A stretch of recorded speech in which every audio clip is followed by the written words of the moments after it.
What's up, guys? This is Coach Donny from Elevate Yourself, where we change lives through volleyball, training, and inspirational content. Welcome to my volleyball commentary on the Tokyo 2020 Olympic Volleyball Games.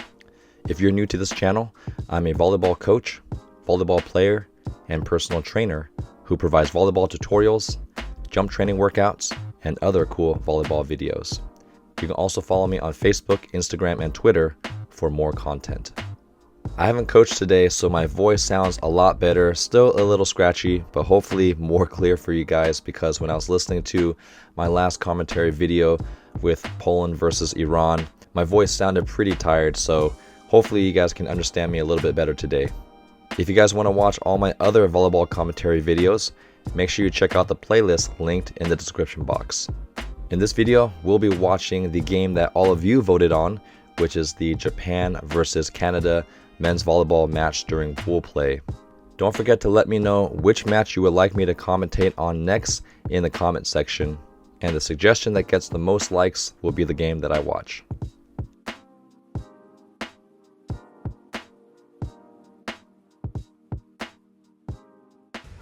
I've been super excited to watch this match, so I probably was going to pick this match anyway before many of you suggested it. But every time Japan and Canada play, it's very close. Easy pass from Ishikawa, set up by Sakita, and establishing that quick very early to Yamauchi, one of the veterans on the team and maybe the tallest player on the Japanese team. What's fascinating about watching the Japanese men's team is you can see they're not the tallest team, but probably one of the most disciplined and technically skilled teams. So if you want to learn how to play volleyball, I highly recommend watching the Japanese men's and women's teams here. Yamauchi with a jump float, easily handled, establishing the outside first, using the middle to draw. And Perrin is also another veteran on the Canadian team, age 31, 2.01 meters. He's played all over the world, in Brazil, in Poland. Very experienced player here. Jump float, pass off the net. Set from Ishikawa to his brethren Nishida. And another set from Ishikawa here to Ren Takahashi. This is the up-and-coming talent for Japan. So this is really just another golden age for Japan here. And many of you might think that it is partly responsible due to the rise of the anime Haikyuu, inspiring new generational talent from Japanese youth. Pretty decent height, 1.88 meters. And Japan's best server, Yuji Nishida, starting off with an aggressive swing. The toss was a little bit low, so the ball dropped faster than he anticipated and hit into the net. But this is their one of the first Olympic games that they're going to be playing in, so normal to have some nerves. And we talked about earlier, you want to calibrate on that first serve. Perrin just rolls it in. Decent pass from Japan. Easy dig from the libero for Canada. Quick set to the outside. Easily handled by the libero there. And Ishikawa setting for the third time. And Sakita back set to Nishida. Usually puts that ball away when it's in tempo like that. One thing that's so fun about watching Nishida, he's got one speed. And he has what we call a second step approach. So that means he's already leaving and he's already on his second step by the time the setter touches the ball. So very fast offense from Japan. And when you're a smaller team like Japan, you usually have to beat them with speed. Japan up 3-2. Canada ready to receive here. Takahashi for his first serve. Decent pass from the middle and gets rewarded. That's one great aspect about setters, is when they can reward their passers, even if it's a middle. Set looked a little bit low, so Van Berkel had to contort his body and hit away, but you see he's 29 years old. He's been in the game for a while, so he knows what to do when the set's not exactly perfect. Great pass from the Japanese libero. High contact into the hands. Let's see who they set in transition here. And they set their go-to player, Ishikawa, playing for his Italian club during his pro season here. And you've seen him develop over the years. Before, he used to just try to hit around the block and hit straight down. And as he's developed in Italy, he's developed his ability to hit high off the hands, tool off the block, roll shot, and hit more power. Right? The Italian league is going to be much more physical than the Japanese league. Still a 1-point game here. Another pass from the middle. This time not rewarded on the middle. Great pass in transition. And you get a different response.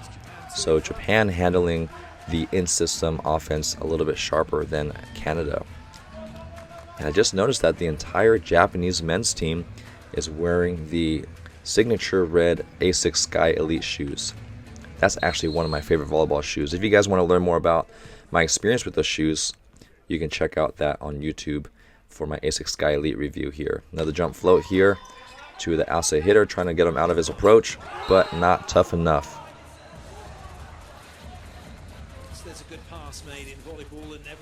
Big outside hitter tempo, hitting right over the shorter setter. So that's the matchup you want.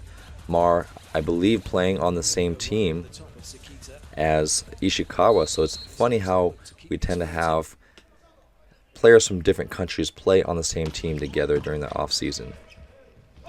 And Vernon with an easy jump float, or sorry, topspin serve. Rare back row error from Takahashi. So if you're new to volleyball, if you're spiking behind the 3-meter line, that's that white line close to the net, you cannot step on the line or step in front of it and attack the ball above the plane of the net. So that's how the referee can know who's in the front row and who can attack behind the 3-meter line. So Vernon needs to put a little more heat on this ball, because if you give Japan an in-system attack, they're usually going to put it away. Oh, amazing dig, one-handed save from the Canadian libero, and great out-of-system swing from Mar. Very physical player. You look how thick and muscular his body is. He doesn't need a big approach. He just does a quick 2-step, double arm lift, and hitting over Yamauchi. So high swing. Japan did everything great, but Canada was just better on that play. Smart play from Canada. This is their first lead of the game, up by 1 point, 6-5. And Vernon just doing a great job finding his rhythm. Not hitting his best serve just yet. Maybe he's easing into it. I believe this is his first Olympics. Okay, that's a harder serve. Hits the top of the net there. And we have our in-system specialist here, Ishikawa. He's going to be someone they're going to set when Japan doesn't know what to do offensively. They're just going to throw it to him, and he knows what to do. A very fast set, barely misses the middle, and cross-body swing down the line.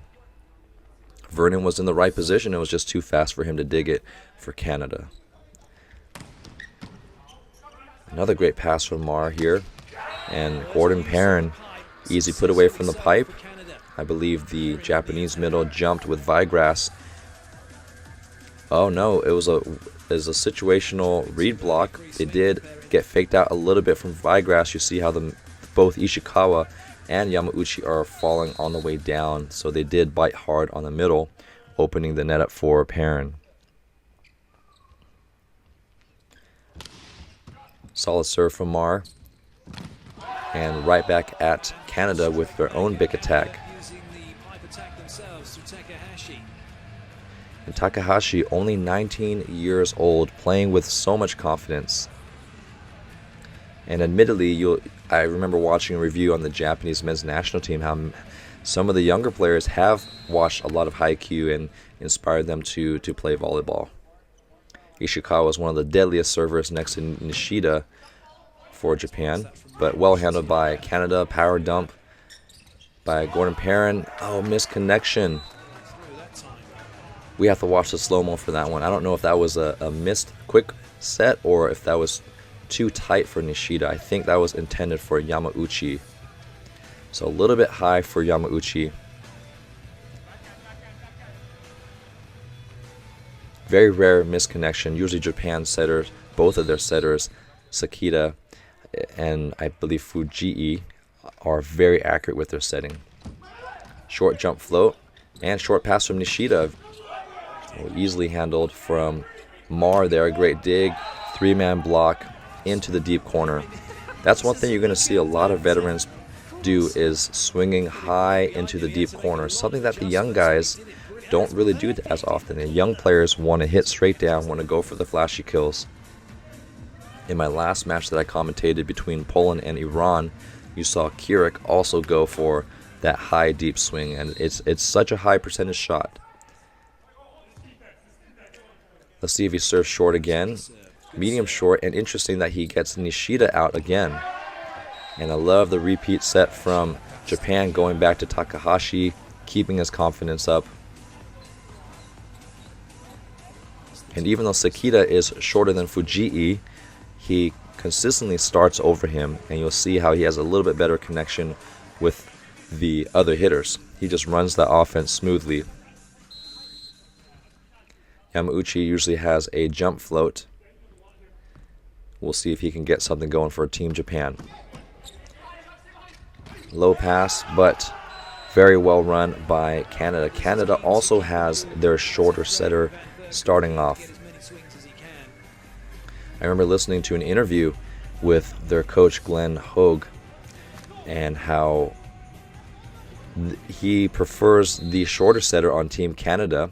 I'm sorry, I forgot his name, because he just has better hitting decisions, and he finds his hitters hitting windows much more consistently. So you will sacrifice a little bit of blocking and net presence for someone who's going to touch the ball every play.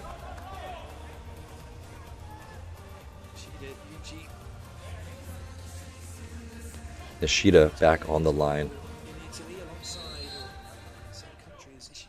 We'll see if he can relive at some point this match his 5-ace performance from the World Cup.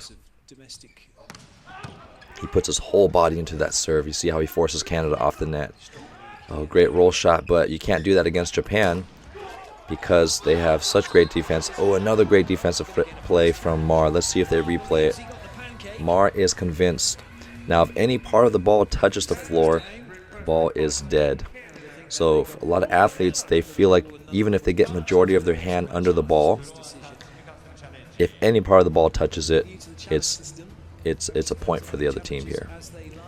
But most importantly, the coaches will use this time to re-strategize. It's a free timeout.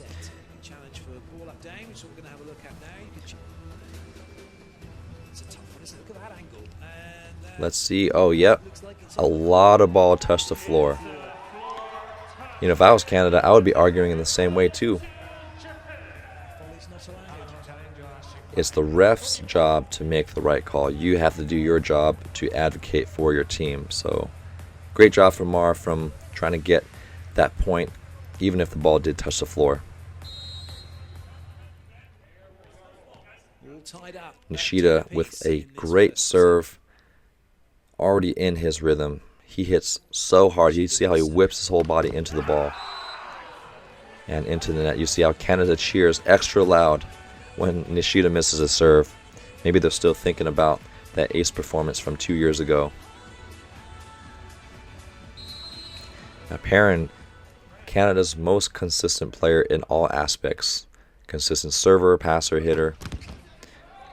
Off the tape there, slows it down, and they set in system to Nishida, putting the ball away from the back row. He's just as effective back row as he is front row. You see how he pikes his whole body and folds his body during his follow through. That's why you need a strong core when you're spiking. You need to rotate into the ball and then crunch your body during the follow through. Already 4 for 6 in terms of his hitting efficiency. Top spin from Takahashi. Pass off the net from Gordon Perrin. Mar in system, slowed down by the Japanese block, and fast transition from Sekita to Ishikawa. That was a great transition play. And this is why Sekita, one of the most underrated setters in the world, and makes the block late due to the speed of the set. And Japanese coach loving that play. And it's so great when the coaches celebrate with the players. That's a great way to build that team chemistry, not just with your players, but with the coach as well. Great pass from Perrin. Quick set again to Mar, and almost an identical play from Ishikawa. Mar goes through that second step approach here. that second tempo, and he hits that angle and hits away from Sakita. You see how he follows through away from his body, seeing that one blocker up, and Sakita gets a hand on it, but not enough to slow down the power of Mar. Soft jump float, well handled by Ishikawa, and a deep dump. We talked about this in the USA-France match, but if you want to dump, it's not about power. A lot of it's about deception. You want to jump up with both hands as if you're going to set, and at the last minute push the ball across with your left hand. And that's why setters who are left-handed usually have an advantage, because they can actually swing on it sometimes. So Onadir here, another jump floater. Interesting that the libero steps in to take it right away, and he does a great job setting Mar in system. So I'm not sure if TJ wants him to take that ball again. I know most great setters like TJ from Team Canada want to set every ball. They don't want anyone to touch the second ball, but he kind of slaps the libero on the back and says, good play. But probably secretly saying, let me get that ball next time. Vernon recovering from some injuries. Oh, that's the usual Vernon serve. You see how heavy that ball is here. Good high swing there. Let's see if they set the Bic from Gordon Perrin. No, again, back to Mar trying to get that matchup from Sakita. And step back swing from Ishikawa. Oh, you see how they keep setting over Mars because the matchup between Sakita. Oh, great double arm lift. Can they get a swing out of this? Oh, that diving, kneeling dig, and eventually Mar puts it away. So why did TJ keep setting Mar? This is why. You see who is blocking on the right front. Sakita, the smallest blocker. So that's great decision making from TJ, trying to get a better matchup for Mar, who is close to 6'7", and Sakita, who is 5'9", 5'8", so almost an entire foot difference, or half a meter difference. I'm sorry, 1/3 of a meter difference. My metric system understanding, being an American, is not very good, so I apologize for the international fans. But this was all started from Vernon's tough serve. Wow, they ran so hard into that barricade. This is the first time I've seen those barricades break.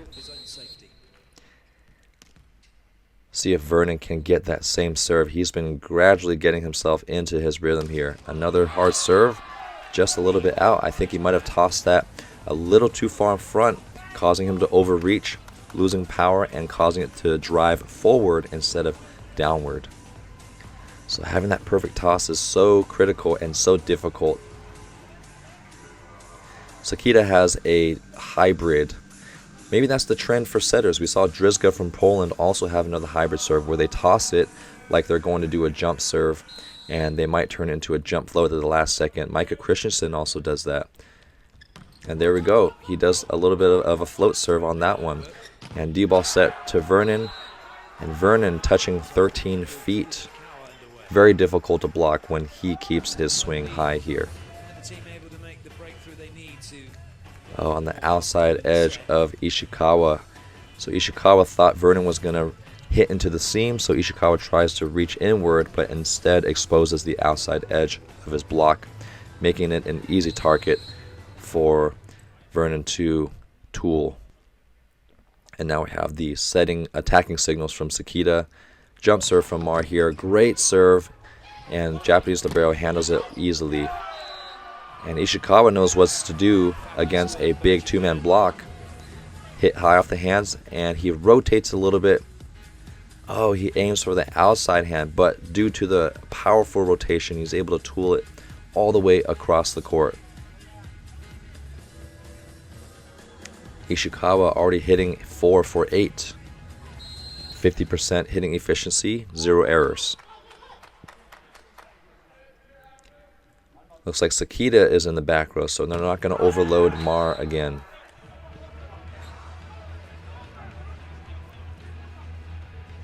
Slight nod from Japan, acknowledging, yeah, next point. It's always fun to guess what the coaches are thinking or saying, especially when I don't understand the language that they're speaking.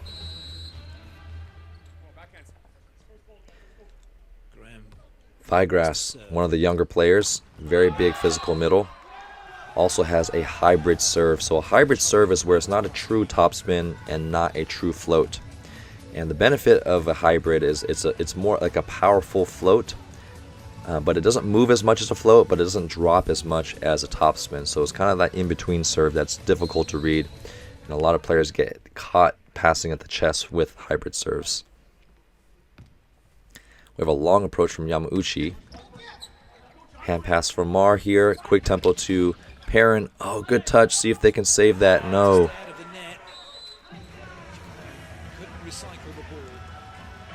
When you're that far off the net, you have to swing your arms a lot bigger to generate more force.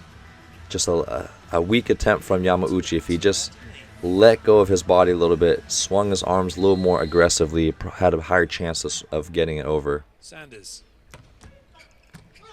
TJ Sanders with that jump float. And in-system attack from Nishida. Nishida sees the block so well. And he usually just crushes the ball every single time here, down the line. So that's what we call a soft line. Not straight ahead, but still on the outside of the block. And more importantly, Nishida keeps it high. You see how deep that swing is. Even though he had a lot of line to hit and he doesn't try to go straight down, he keeps the ball deep.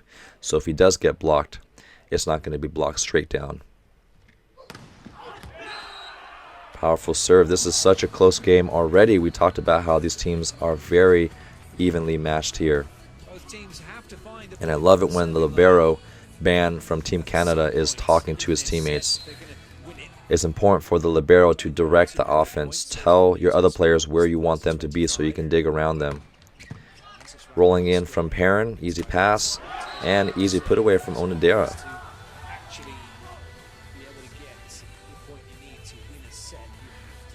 Onodera playing professionally in Japan in the V-League, as many of the other Japanese players. There's only a few Japanese players that are playing outside of Japan. Takahashi is not a big broad jumper. I think if he tosses a little more forward, he can get more power, but he's a little bit more conservative in that respect. So usually when players hit too far to their left, if they're right-handed, that usually means they toss the ball on their left hitting shoulder. When you toss the ball, when you're jump floating or topspin serving, you want to toss it in front of your hitting shoulder. You're going to have so much more power and direction here. Nicholas Hogue subbing in. Many international appearances here. And playing previously in Turkey professionally. Solid dig from the libero of Japan. Roll shot. And even if you can touch it, it's such a different speed that it's hard to get used to. It's hard to read and hard to adapt because Vernon does a great job pressing over the net, but on the way down, he tries to get a little greedy, which is okay because he's so tall, but can't time it well. The rhythm of a roll shot, that's what's also difficult to adjust to.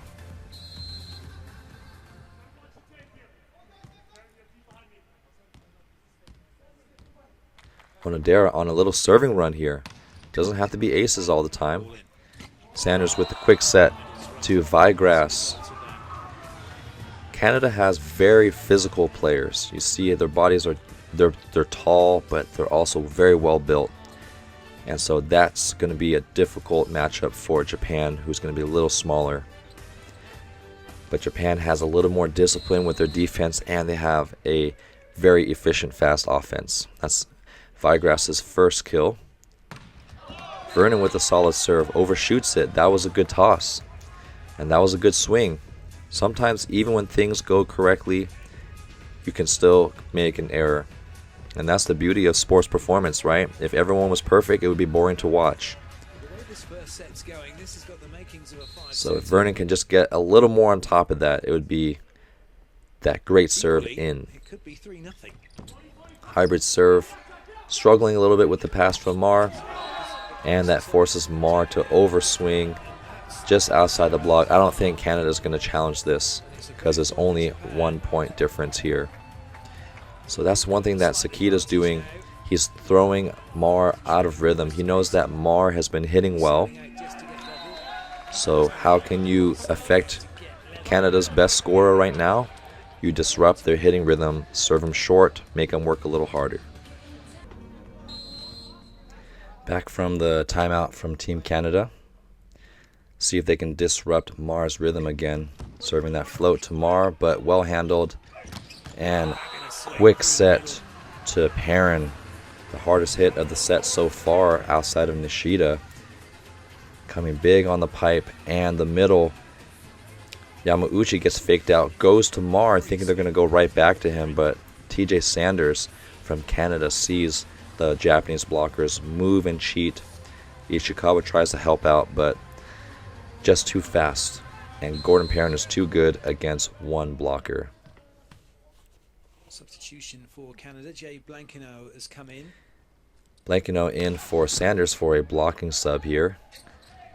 Trying to give him a little more size. Very rare error from Nishida, but he's convinced that it's a touch. So Japan, this is going to be their first challenge. You definitely should be using it. Let's see if he touches it. Oh, just misses the fingers. But Nishida was so convinced. I've been there before where you're guaranteed you got a fingertip.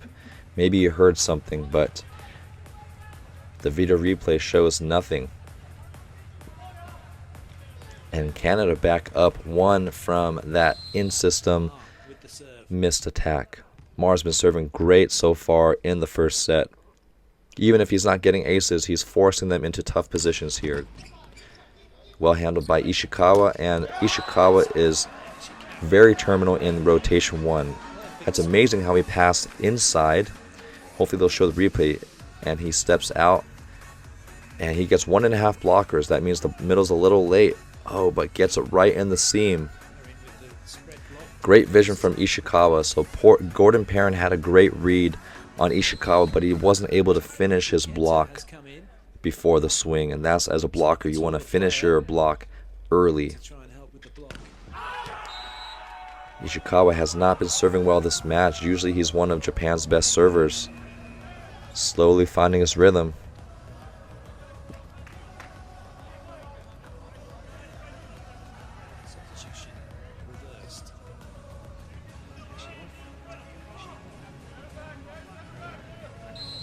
You hear all the conversation happening between the Team Canada, talking about who you're going to block, where you're going to identify where the setter is, and celebration from Japan. They know they got let off the hook on that one because Canada has been putting pressure on Japan with their serve and block game. So free point here. Japan has a chance to try to go up by 1 if they serve tough enough, but Ishikawa served out and he missed that last chance. Yamauchi, let's see if they can serve the outside hitter short again to get them out of their hitting rhythm. Now serves Mar again. Mar's been the serving target. And great swing by Gordon Perrin. Maybe he knew that Yamauchi was playing left back defense. Usually when the middles serve, you want to target them as an attacker because most middles cannot play as great defense as the liberos or outside hitters. So veteran play from Gordon Perrin. Canada game point situation. This is a chance for Canada to block their way to the win. They have a great front row with a solid height all across the net. Easy serve, and you're set to Nishida. Just a little bit of a misconnection, and Vernon, little tight set. Japan had a chance to come back, but for some reason Nishida had to tip. Maybe the set was a little inside for him. And very smart play from Vernon. Even though he's a younger player, the set was tight, and he just did his best to not just keep it in play, but place it in a tough place. Canada winning that first set. See how Japan responds. Serving short to the outside hitter. And low set to Vernon, forcing him to swing low. Great close block by Onodera. For someone as big as Vernon, you got to set him much higher, even if it's in tempo, because you got a big guy who can touch high. But I love how Vernon, even after he gets blocked, he immediately goes back to his ready position, and he's physically and mentally moved on. You don't want to stay in your errors too long.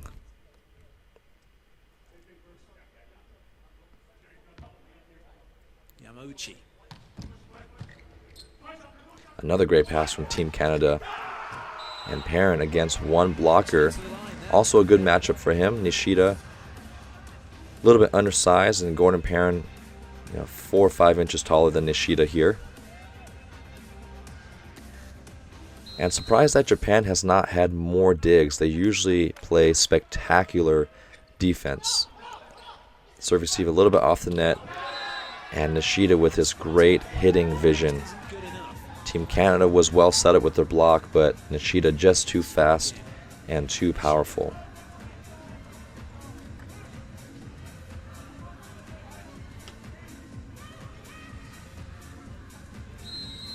Nishida started getting his rhythm. He's been a little bit streaky, either a great serve or a great error. We'll see if he can find some consistency during his next set here. Going cross court, and great hustle from Vernon, and Takahashi patting him on the back, or Nishida patting him on the back, say, good hustle. I love that good sportsmanship here. Lefty spin. So the way Bannon, you see how he's falling left. The way you deal with lefty spin is you have to counteract the spin by facing more to your right, so that you are kind of almost passing more right than you want to help counteract the ball spinning from left to right, right to left, sorry. But lefty serves are difficult to see or deal with because you don't get to see it that often. Well, that's a good ratio, one ace to one error. You still get that 2-point trade-off. As long as Japan can side out, that'd be a good trade for them. Great pass from Takahashi, and good touch by Ban. So you see how Nishida starts off the court and then broad jumps forward into the court here, rotates, and down the line there. The way you hit down the line is you contact the ball on the top left corner and then follow through to your right across your body. Great technique demonstrated by Nishida. Already 7 kills with 11 attempts here. That's a better broad jump from Takahashi to get more power in it. Great bump set from Ban here. Recycled by, I believe that was Mar. Easy roll shot pick up from Nishida. Fast transition. So you'll see that bump set from Ban.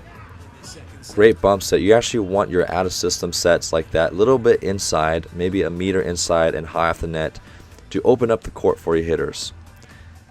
And Mar did a great job actually tapping it high up into the block for a recycle. I was hoping for a replay there so we can talk about that more, but I'm sure we'll see more of it later. See if Takahashi can toss it more forward again so he can put his whole body into it. That's a little bit too far up, so it's not going to be as powerful, and you risk overrunning the serve like that. So you always want to toss it forward and not too far up. If you toss it too far up, when you overrun it, you end up looking up at the ball and contacting under the ball, which causes the ball to sail up and out instead of contacting it behind.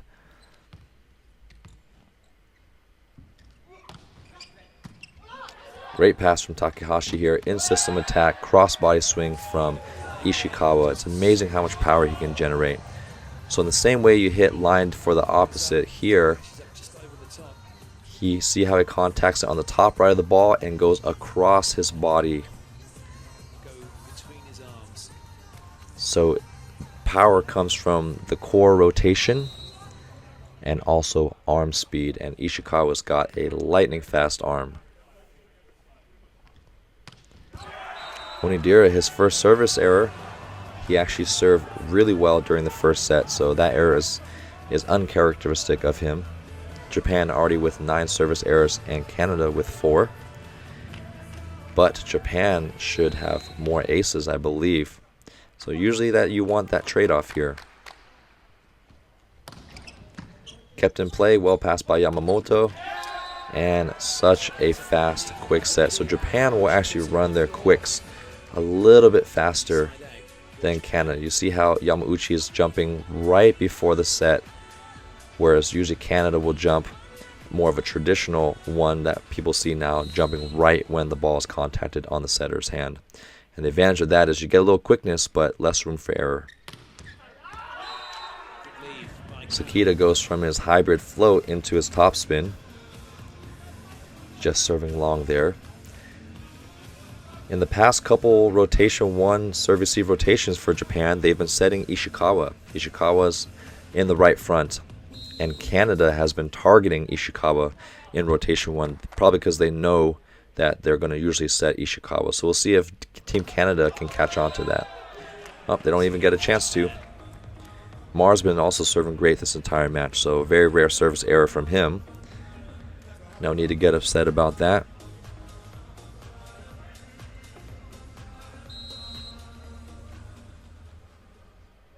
Ishikawa has got to get something going with the serve if Japan wants to have a chance to win this match here.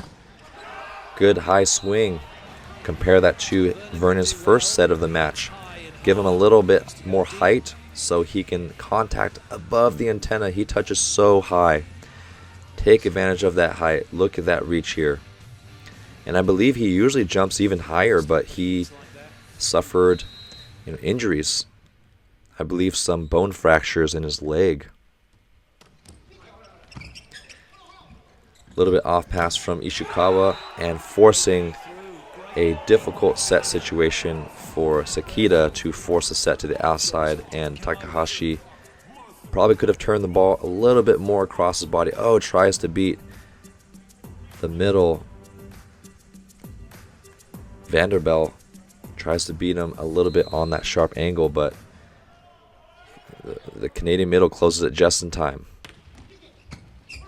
Another great pass from Ishikawa here, and the setter goes back. Vernon wasn't even out deep on defense, so he dug that tip pretty easily. Interesting that they run Ishikawa so hard and so high into that swing. Most people's backup setter is the libero, but Ishikawa is the one that runs the offense when the setter has to pass that first ball. So we talked about how you have to keep your swings high, because even if you don't plan to tool them, you might get lucky. I think Nishida was just trying to hit down the line high off the outside hand, but because he was swinging so hard and high, it just deflected in a random direction off the block here. Mar passing off the net. Power tip from Gordon Perrin. Oh, are they going to call that a lift? I've heard that refs are starting to call the power tips as throws.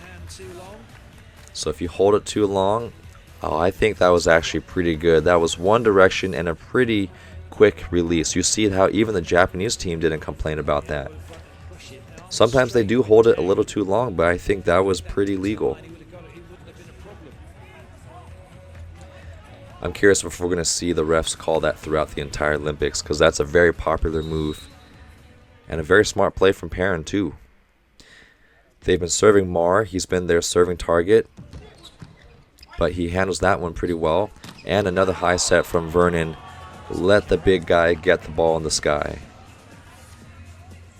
Let your big guys do their work.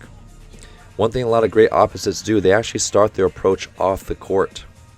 So try to notice that pattern between Nishida and Vernon. It helps your body open up to the court and helps prioritize a powerful angle. TJ Sanders with an ace. He's usually not the guy that's going to go for aces, but just clipping the top of the tape and throwing off Onodera's pass. Very rare passing error from Japan. Usually they are one of the best passing teams in the world. Sanders probably changing it up. And Nishida out of system. Hitting into the head there. Getting a little lucky with that one. But sometimes when you're just aggressive and swinging hard, good things happen majority of the time there. He's ready. Oh, hits it right into Perrin's head. Let's talk about that serve. TJ Sanders goes up just like he's going to jump float and then hits the ball pretty hard. Ishikawa keeps the ball alive. The setter does a great bump set, and Nishida's always ready to hit. Can Nishida get something going? He likes to serve cross his body to area 5. Clipping the tape, Ban with an easy pass. And a great dig. Let's see if they set Ishikawa out of system. Oh, that's Ren Takahashi. Recycled there. Can they set Nishida here to put the ball away? And he does get another good swing. Yamamoto with a free ball pass. Fast swing from Takahashi. Can they run Ishikawa on the bick next time? This, so you notice the reason why they stopped the play, because a coach can challenge mid-rally, but if they lose that challenge, they lose that point, even if the rally was not over at that point. So maybe they are challenging a net call. I saw some of the Japanese players signal to the coach that Canada committed some type of fault. Let's see here. Oh, the net might have been moving from the previous play. The net is moving, but it looks like no fault from Canada. Canada still with a comfortable lead, 11-9. Now they just have to mentally move on. Yamamoto, the libero from Japan's got an interesting haircut, almost like a modern mullet. Gordon Perrin with a tough serve, but slowed down by the top of the net. Oh, tough tip. Great cover by Yamamoto. Takahashi needs to swing higher. He keeps getting blocked low. Can he swing high? Oh no, he goes straight into the meat of the block. Vernon, does he turn the hand back in? Let's look at Vernon's blocking technique. Look at his right hand there. Okay, both hands are facing inward. Great blocking vision from Vernon. If you want to block the ball, if you want to be a great blocker, what is the yellow card for here?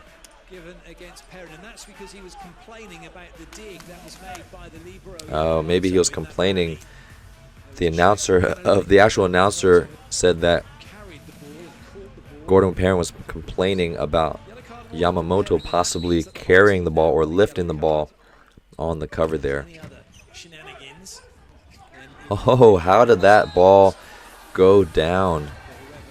That's tough, because when the pass is that fast, you're not used to that. You're used to kind of a high pass to let yourself mentally get ready for where the set's going. But this was such a fast play. And Sakita has great jumping ability. He gets on top of the ball fast and tools it off the middle. Probably just trying to keep it in play there. And Ishikawa with another great save on a tough Canadian serve. Sometimes your objective as a receiver is not just to pass the ball perfectly, but just to keep the ball alive against some of the really tough serves. Can Takahashi toss it forward enough? He does, and now he's able to put more heat behind it. Ban fights it off. Out of system set to Vernon. Does he get another power tip here? Good recycle from Vernon. Quick transition to the middle here.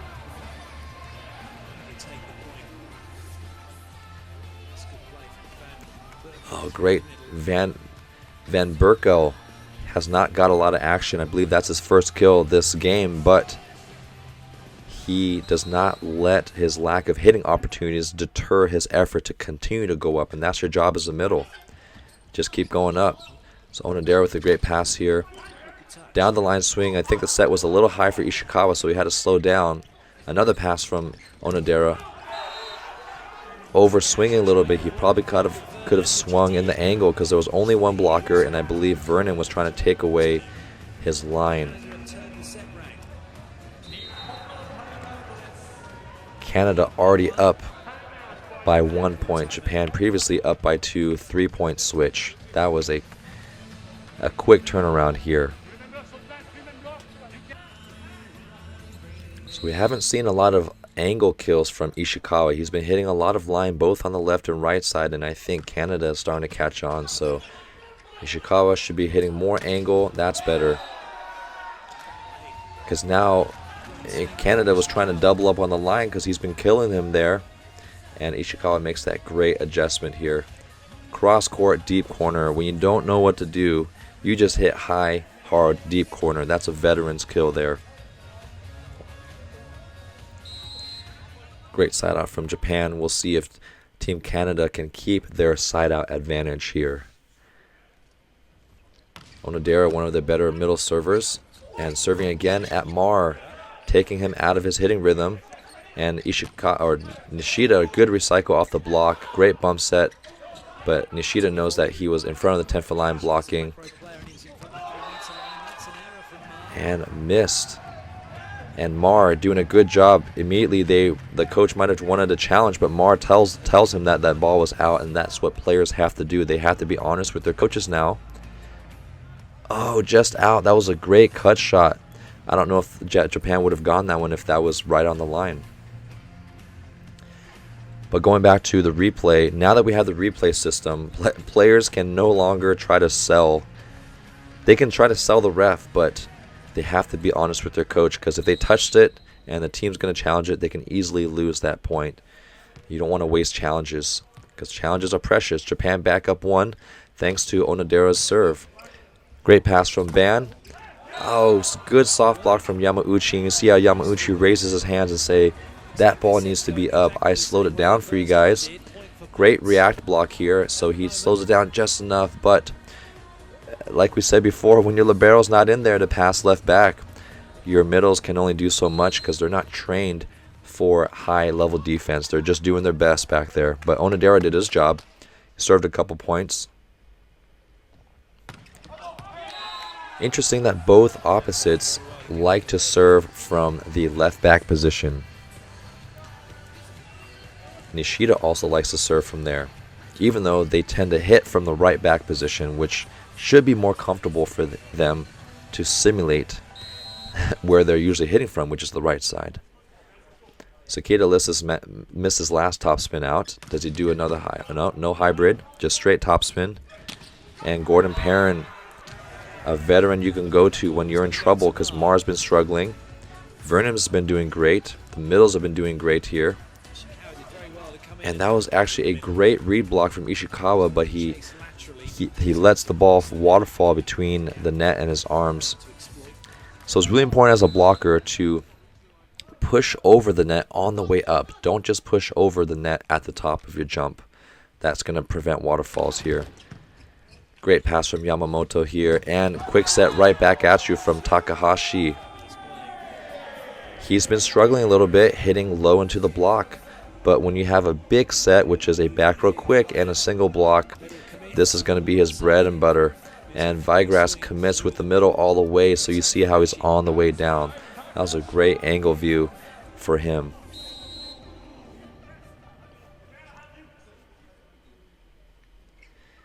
And Kenta in as a blocking specialist, I believe, for Ishikawa.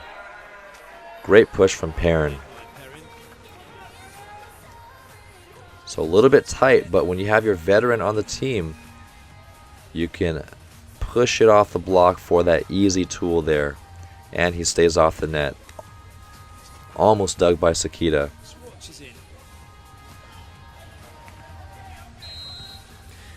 Swartz, our first time seeing him, serving specialist. Top spin. Solid serve. Ishikawa, great pass here, and in rhythm. Let's see if Ishikawa violates the center line before the ball's down. I think he touches it with his hands, which is okay. We'll see what the replay shows. I'm actually not that clear on the rule whether the violations only count if your foot's across the line or whether it's just your hand.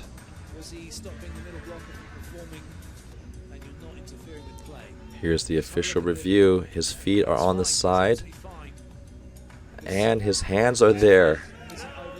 And Yamauchi does a good job pulling him back because he might have completely fallen over on the other side.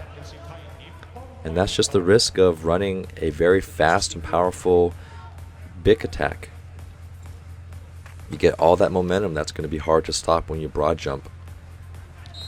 Japan up by 1. Let's see if Canada can muster a good serve-receive pass. Serving Mar again. Oh, Van Berkel. They see that Japan is not even jumping with him. That's a react block. You see how Onodera leaves early for Perrin. And TJ Sanders has great vision. Look at that. He sees there's no block up. And then a little bit low set, but gets him nobody up. Oh, great swing. Powerful swing from Onodera. Another quick attack right back at him. And Kenta in for Takahashi for the front row. You remember how Takahashi's been getting blocked.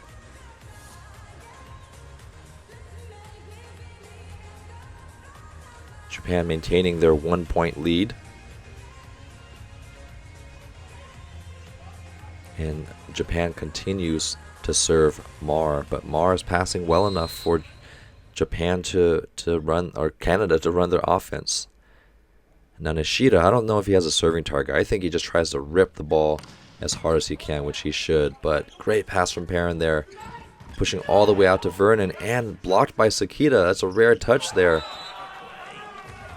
And TJ Sanders, that is why he is the starter for Team Canada. He makes such great setting decisions, even if the execution isn't absolutely perfect all the time. But Glenn Hoag is upset about something. Maybe telling him to push his sets a little higher for all his hitters there. First swing from Kenta, high off the hands, and a great swing. That's what Takahashi needs to develop. A high swing into the top of the block there. That's how you deal with big blockers.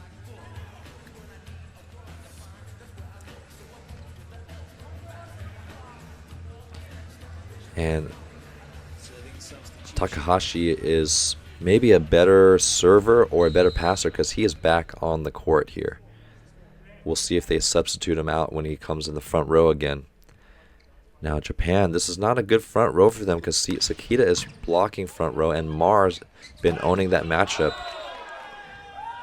Oh, I think that was just out, and Mar again with his honest calls to make sure that Coach Glenn Hoag does not waste a challenge on any point, because every point is so valuable, especially this is the Olympics. Every point counts.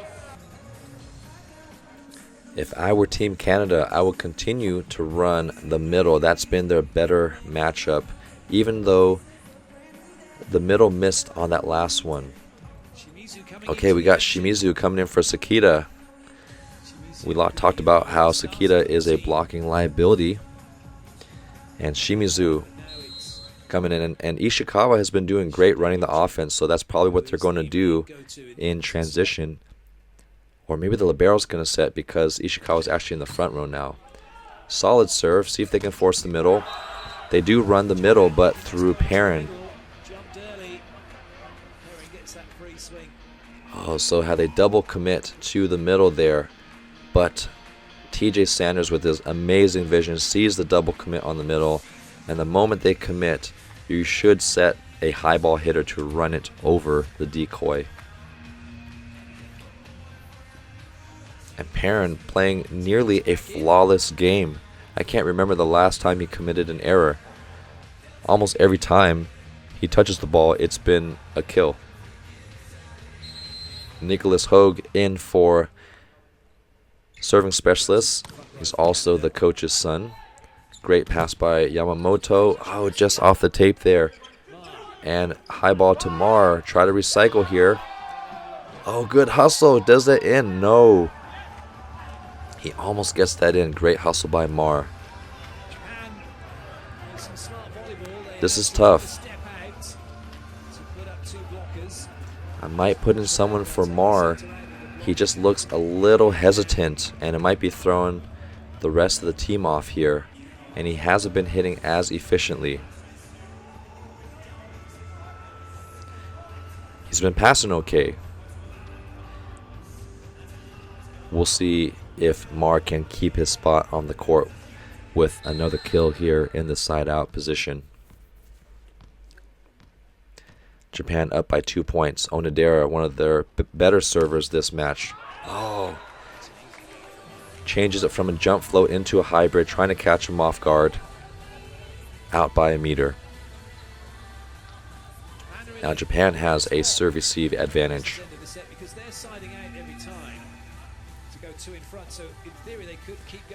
And TJ Sanders, somewhat of a blocking liability for Canada. Ironically, he's actually taller than Sakita and I think Nishida, maybe same height as Nishida, but you still want to get every advantage you can get at this level, so they put in a blocking specialist for him. Just rolled in easily, handled well by Takahashi. Oh, are they going to hit this overpass? Yamamoto converts it for a free ball pass, and great dig by Ban. High ball set from Vernon. Good high swing from Mar here. Can they run Nishida? No, they set Ishikawa for that angle swing out of system. Great put away. This is great defensive play from Canada, but they cannot convert. And great control overhead by Takahashi. And there we have Ishikawa with that smart swing. Against a triple block, you usually want to aim not just high off the hands, but give the ball some direction in between the middle and the outside blocker, or the far right blocker there. Short serve from Sakita. Great pass from Band here. A little bit off the net.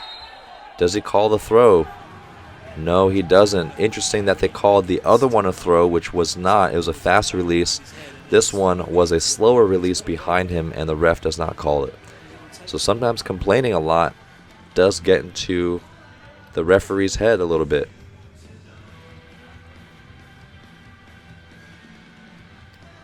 Now Sakita has set Onodera twice, and Onodera has been dug twice. So I would go back to Ishikawa on a great pass. Use Onodera to draw, but no need on that one. Mar's been serving well, very few errors. Hopefully he can maintain his composure throughout this match, because he's been passing well, and they have not been running Mar on the back row quick very much. So Japan should be focusing mainly on the front row, and maybe Vernon from the back row. But I would focus on Gordon Perrin. He's been lethal, and Japan has not been able to stop him. Ishikawa still struggling to find his serving rhythm in this match here. And still somewhat early, second set. But if Canada wins this one, Japan is in a tough spot, so Ishikawa needs to figure out something soon. A little bit higher toss maybe, because the ball has been going into the net. Viagrass jump float, usually easily handled there. Good pass. And great swing from Takahashi, keeping that high. And he's getting himself back into the game with some yells and cheers. So that was a great high seam swing. And you see how it was deeper into the court. It wasn't a straight down swing like he's been trying to do.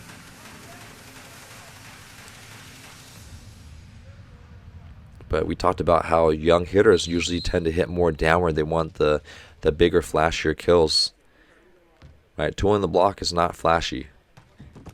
Oh no. Yamauchi. Usually for the jump floaters, their job is not to go for aces. It's consistency, and it's to throw the team off, not necessarily for aces. Topspin servers are usually going to try to score points, so untimely service error. TJ Sanders with that great drop float there, but wow, Nishida just puts the ball away from Ishikawa. How many sets has Ishikawa given to Nishida when Nishida has put the ball away?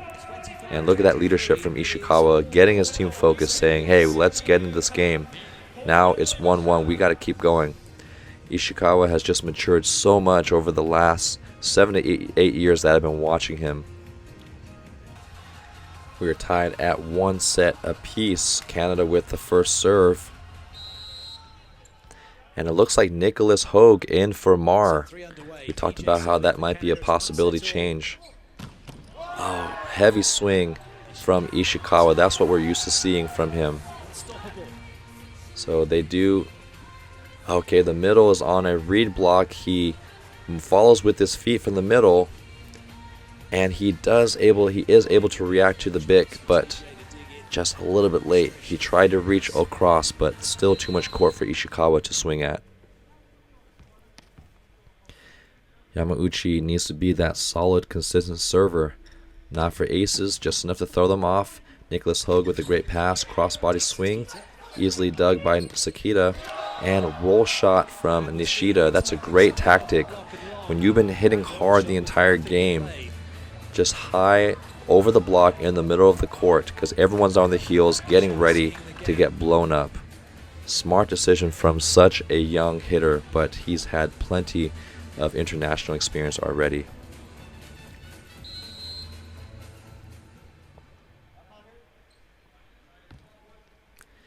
Yamauchi needs, again, just another consistent serve. Nicholas Hogue with another great hand pass. and Gordon pairing with a very experienced Tool. Now, as a right-hander to Tool on the right side, that's a little more difficult. You see how he's going to hit away from his body on the outside hand there. See how he's following away outside of his body, and his chest is facing square to the net. That's how you Tool the block on the right side as a right-hander. Textbook from their team captain. Can they set quick? Yes. They need to establish the middle. Vigrass was following him with his feet. But when the pass is pushed a little far right, you get a free gap. So those moments are great opportunities to run the quick. When the pass is pushed a little far left or far right, you get those free gaps in between the middles.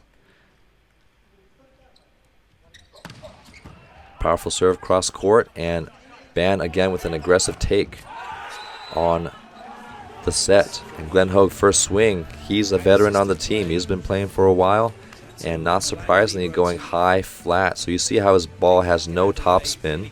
It only spins because it touches the finger. So when you're aiming high into the hands, you actually don't want to snap the ball. You kind of want to stop your hands and just aim flat to ricochet off the block. If you snap the ball, it's going to go down into the block there. Vigrass with the downward float. Well, good pass by Takahashi. In system from the back row for Nishida is almost always going to be a kill. Let's see where he aims on the outside. So another great line swing across his body. Nishida recovering from, I believe, an ankle sprain at the beginning of VNL. So he looks like he's fully recovered back into his usual form.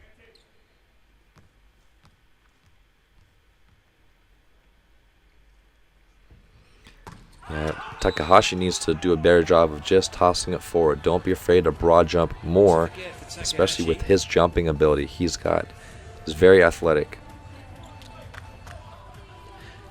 Now the difficult thing about Sakita, if you can watch him closely, he's very difficult to read, which is why the Canadian middles are having trouble knowing where he's going to set, because he maintains a neutral position. That means his torso is straight up and down all the time. So upright torso, and then quickly flips it back.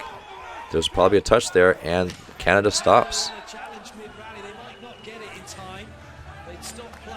Yeah, the ball is over. They cannot challenge. If they want to challenge what happened mid-play, they have to press the button mid-play. And Canada is getting a little too involved with the ref this whole match. They're complaining about a lot of calls, and eventually referees are going to stop listening to you and just probably make more calls in favor of Japan. And more importantly, it's going to take away from the focus of Team Canada. You don't want to focus on the ref. You want to focus on Japan. Japan up by 2 points. Onodera, one of Japan's best servers, he's been getting 2 to 3 points every time he serves, which is a very, very long run. Right when I talk, of course, he serves out. And that was just his traditional float serve. I'm okay with him missing a few serves because he usually goes back and gets a little bit of a run. Now it's Nicholas Hogue's turn. Also a very physical player, big body. See if he can get something going with his topspin here. Great serve here, but good, even better pass from Yamamoto. And you look at Sakita's position, his body is never leaning one way or the other. His body's upright and a quick flick behind him. Now when you're back setting, it's all about wrist flick. When you're front setting, it is a lot of wrist, but it's also elbow follow through.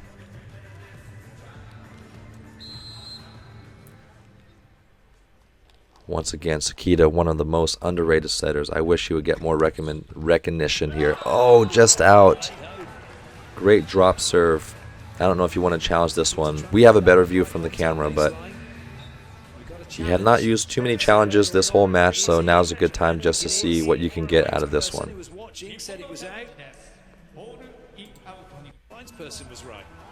Just out by a few millimeters.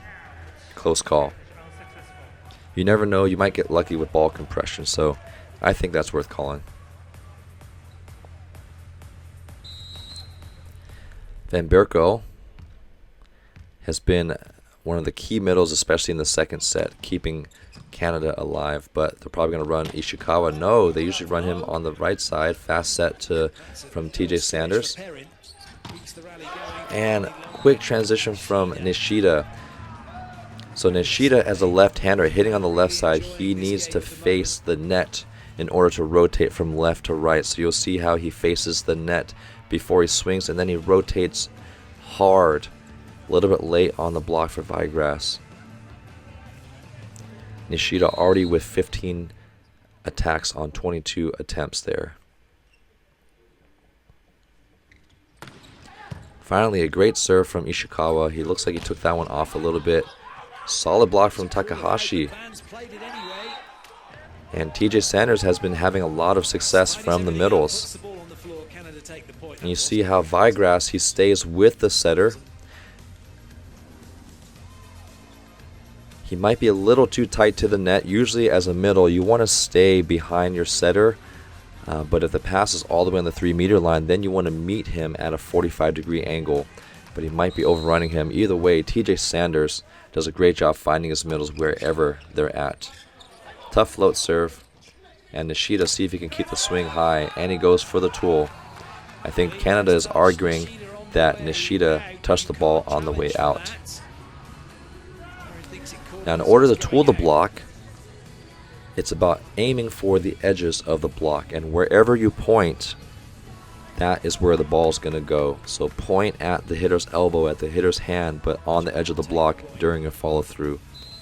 And the best time to tool the block is usually when you're close to the net. A little more difficult to do when you're off the net. Yamauchi with a decent serve here. Wow, soft block from Onidera, good work. And they reward the soft block from Onidera. So Onidera does a great job loading to the center of the court, and then being ready to hit. You see how Onidera doesn't watch where the pass is. As soon as he blocks, he comes off the net right away. A lot of middles make the mistake. As soon as they block, they look to see where the ball is, and by that time the ball is already being passed. So as soon as you block, you need to transition right away off the net. Blankenau, age 31, one of the veterans. They need to get him going in this game. He's been doing really well. Good high swing from Vernon, but just out. So you see how the ball is being deflected across the court. That usually means the blockers are trying to turn their hands in so they don't get tooled the other way. So I don't know if you saw, both palms are facing toward the opposite corner of the court.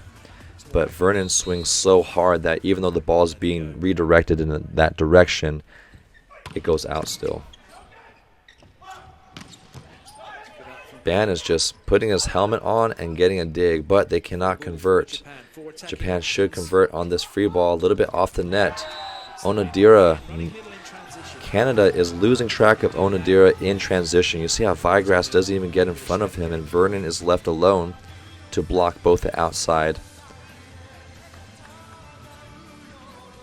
So the Canadian middles need to be a little more disciplined in transition. They need to reset to the middle of the court before making the read.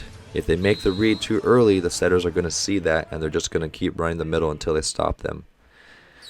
So it's really easy to watch the game as you're playing. You need to watch the players and reset. Nishida takes a little bit off there. Easy pass. Oh, miscue. Very rare miscue from TJ Sanders there. That was the right play because no one was getting in front of Vigrass. You see how no one's following him, and Onodera has to react. So Japan got lucky on that one. Now, the interesting thing about Onodera's approach is he has a faster approach. He doesn't bring his arms all the way back. It's like an abbreviated approach. But the benefit, even though he doesn't get as high, he's able to get on the ball faster. So the speed is his success there. A little bit high, but Glenn Ho cuts it off before it crosses the antenna. That's just a powerful high swing there. Right over the block there, right over Sakita. So that's the matchup that you want. Clean OT. Oh, hits him in the face there. No apology from Nicholas. He's just trying to get his team in this game going. The momentum is on Japan's side.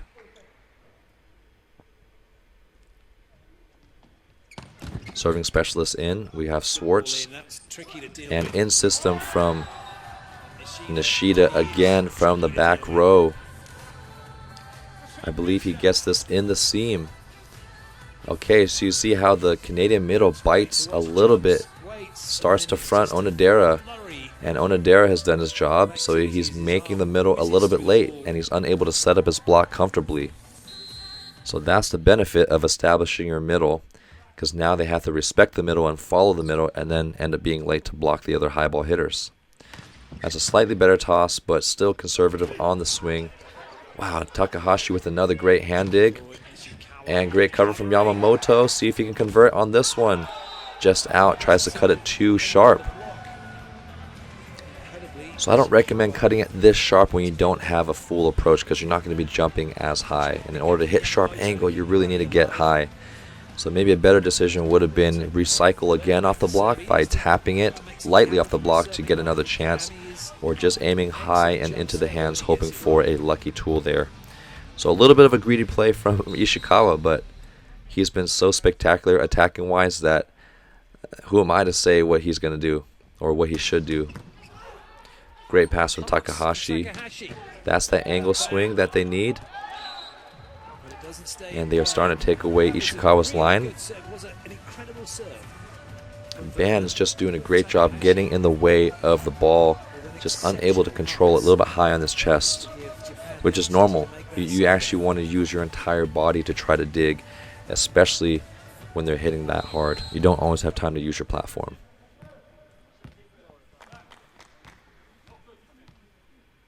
Onodera, great server, just out again in the same spot. So it's okay to hit hard on the jump flow, but you have to hit in the middle of the ball or slightly on top of the middle. He might be hitting under the middle, which is why the ball is sailing out. Glenn Hogue hit the top of the net last time to slow it down, and he hits it just out there. He looked a little bit hesitant on that serve there. Now I think this is the biggest margin of the game. It's been very close, 2 to 3 points the entire match. But Japan here is now up by 4 points. Now Canada, they need to get out of this, see if they can set Gordon Parent in the play, because he's been so consistent just like that. And that is a better matchup. You have an experienced player against a young, smaller blocker. So they just need to ride Gordon Parent until they can get him in this game going. So easy 1.5 block put away there. No topspin. Those are really difficult to dig. And looks like they made a blocking change from Vigrass to Swartz. Oh, another big right back out. Oh no, is there a net touch? Probably from Swartz. We'll see who claims it. Someone needs to claim it. Oh, so it looks like Blanken, though, is in for TJ Sanders as a setter. You either got to challenge it or... And if one of the Canadian players actually touches the net, that's on the Canadians player's fault to waste a challenge like that.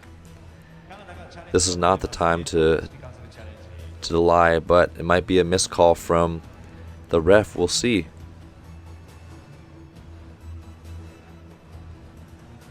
Oh, the knee. That is why he did not feel it. Maybe he was thinking with his hands. Okay, so I believe that the Canadian players really thought they didn't touch it because they were thinking with their hands. And Blankeno probably didn't even feel it with his knee, especially since he's got some compression leggings on. So, honest play, honest attempt. Great call by the down ref. If you're a down ref, you need to be watching nets, touches, under calls, 3-meter violations, and in or out. Not the ball, which is what a lot of bad down refs do. But you need to be calling all the nets so you have the best view. Great pass from Ban. Can they get Swartz going? Amazing dig by Yamamoto. Digs that. And wow, that's a veteran play, probably from watching Ishikawa. So the great thing about this play is Takahashi keeps his elbow back the entire time like he's going to hit hard, and then slows down his arm swing. He must have learned that from Ishikawa. So that's really important. Even though that was a slower ball, you have to sell it by pulling your elbow all the way back and having an aggressive approach. 5-point separation now. Ishikawa hasn't been serving super tough, but it's been in enough for Japan to get a dig in transition. And Vernon's going to get a decent swing out of this one. Wow, nobody up. Great dig from Ishikawa, rowing the boat on the floor. And recycled off the block here. Quick set to Takahashi. Great dig from Nicholas Hogue. And probably power tip. Oh, that's the right swing. You want to be aggressive, but you got to keep those swings a little higher. That's tough. Takahashi had a couple opportunities to put the ball away.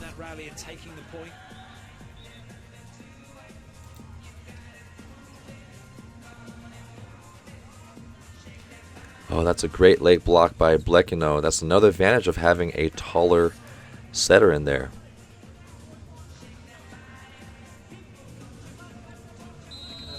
Japan still with a 4-point lead.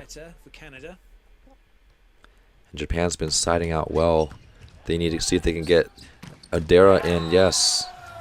Oh, Yamauchi is in now. They're taller middle. They've been having lots of success running the middles down, even though they are a little bit smaller than the Canadian middles.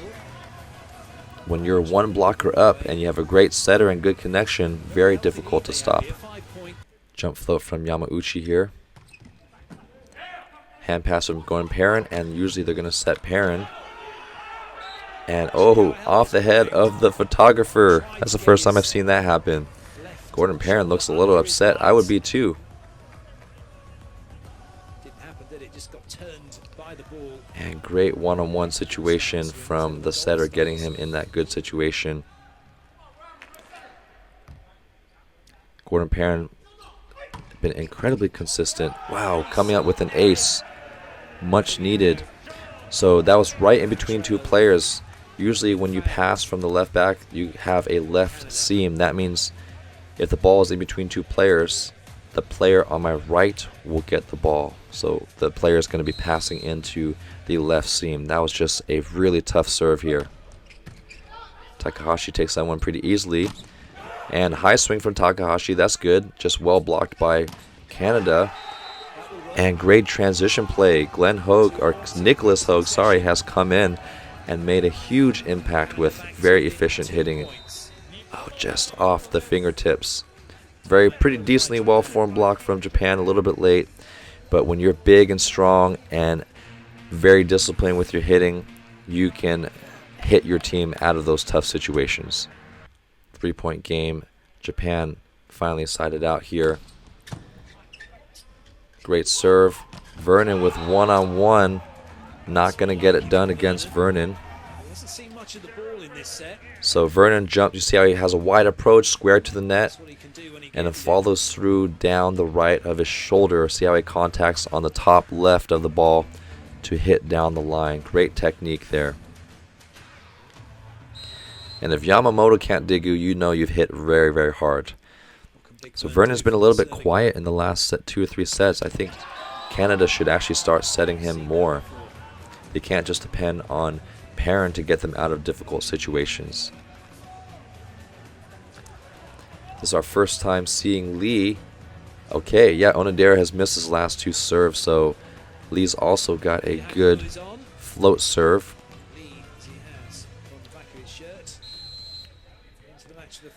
So if I were Canada, I would actually try to run Vernon again. You don't want to tire out Perrin. Or okay, Nicholas Hogue. He's been on fire. Forgot about him. What an impact that Nicholas Hogue has made. He's been open to the court, swinging right into the angle. So you see how he's rotating and hitting to the right of his body here. That's how you hit perfect angle. As an outside hitter, you want to face your setter as a right-hander to open up the entire court. 5 for 5. He's hitting a perfect game so far. 5 points, 5 kills for 5 attempts. And Canada is slowly chipping away. Oh, interesting choice to tip on that one. Maybe the set was a little bit too low for Ishikawa. Let's see what happens in the replay. Oh, a little bit too wide. He's just trying to keep it in play. And another impact that Blankino has made, being a bigger blocker, he can reach a little higher. These subs, you always love it as a coach when your subs have come in and made a big impact here. Heavy serve, easily handled by Japan. And another angle kill from Ishikawa. So if I'm Canada, I'm going to start camping a little bit on the angle. Oh, that was one-on-one. That's tough. So I would start camping away on the angle.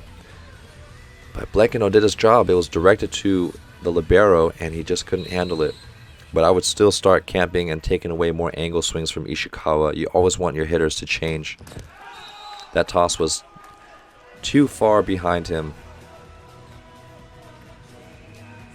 A little bit of frustration from the Japanese coach, wondering why are we missing these simple serves here. You know, Japan has been digging well in transition, so if you're not one of the ace servers, you need to find a way to make it tough in 80%. Everyone needs to have an 80% serve at the right time.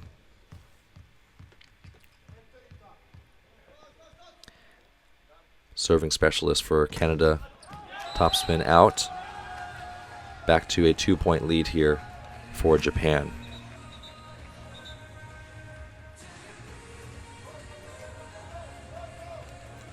And who do we have?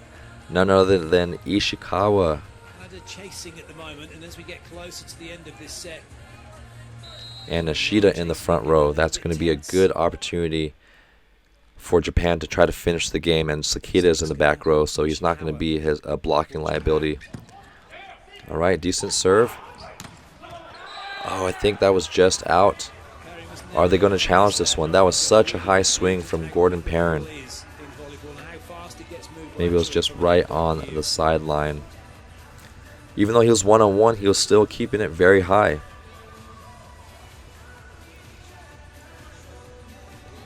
And Swartz also in. We have 3 subs in on the court for Canada, making an impact. Blankino, setter for Team Canada with an easy jump float there. Oh, powerful swing from the back row. Very efficient play here. We'll see. Oh, they don't bite with the middle. They actually wait and camp. There's just too much court on the right side. So Gordon Perrin has to focus on Nishida, so he can't help with the Bic. Because when Nishida's in the front row, the set is even faster than the back row. You have even less time to react to it. So Gordon Perrin made a right choice by trying to focus on Nishida. And that left Vernon and Swartz left alone to try to block the Bic, which is not a bad matchup. 1 hitter against 2 blockers. Great pass from Ban. Swartz slowed down from the block. Dig from Yamauchi. And Kenta in for his first swing. That is a tough swing coming from over your shoulder. When it's coming from behind you, you can't see where the block is, so you just have to do your best to try to swing as high as you can. I think if I was Sakita, I would have gone all the way back to Nishida, especially since Nishida is so great out of system and will have better vision when the ball is kept in front of him instead of being set over his shoulder. Oh, the Onodera should have taken that. Wow. Sakitas takes the first ball. Ishikawa steps in and sets tempo to Nishida. That is an amazing offense. Usually all the innovation happens with Brazil, but Japan has also been innovating new systems and new techniques here. I've never seen that before, where an outside hitter will immediately jump in for an in-system offense, spinning and jumping to set a quick tempo to the right side hitter. Shimizu in for blocking, and now we have a timeout from Canada to try to slow down Japan's momentum. This is Japan's opportunity to get a lead. You see a lot of discussion happening on the net. Shimizu, one of the most veteran players on the court, and this is a good front row. This is the best front row that we can have for Japan in terms of blocking. And of course Nishida, Japan's best server, on the line. Tough serve, well handled by Ban again. A little bit low for Vernon, but Vernon tools it just off the block. What a great swing by Vernon to just go for it, even though the set was low and tight. Now Japan, they've been passing well. Can they pass well enough to set? I believe they should set Ishikawa on the bick here. Ishikawa on the bick or Nishida from the D-ball. Those are your two guys you want to put the ball away. You have two great hitters to put. Oh, okay, perfect pass. And there we go. You need to set your go-to guy. Perfect pass from Takahashi. And Canada, maybe they were thinking about Nishida, but that was just a decisive put away. And Schwartz with a great serve. I think they're going to challenge here to see if Ishikawa was crossed the line. Japan up 2-1 with a decisive finish during the second set. Schwartz continues to stay in, and Nicholas Hogue stays in as well. So same subbing group, just a little bit of a miscue. I believe the Canadian middles are just overrunning the setters. They're too tight to the net. If they stay off the net, they create a bigger window for the setter to set at. The setter is not forced to accelerate you toward the net.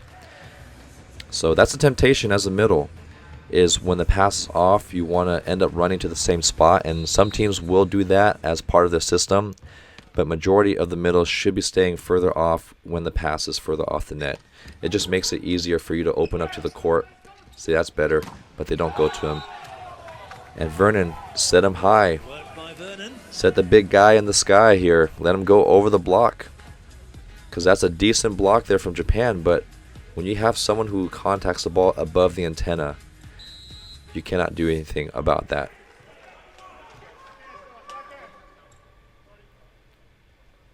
Schwartz with a great serve during the last one. Solid serve, but Takahashi. Oh, are Canada gonna complain? Oh.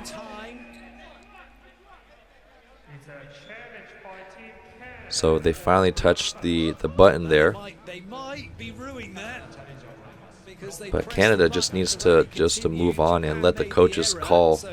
Let the coaches make these challenge calls. So this is ironic. Here's the funny part. Canada presses the challenge button mid-rally, and if Canada did touch the ball, even though Nishida hit it out, technically the challenge was requested before Nishida hit it out. If Canada does touch it, the point actually goes to Nishida because they lost that challenge.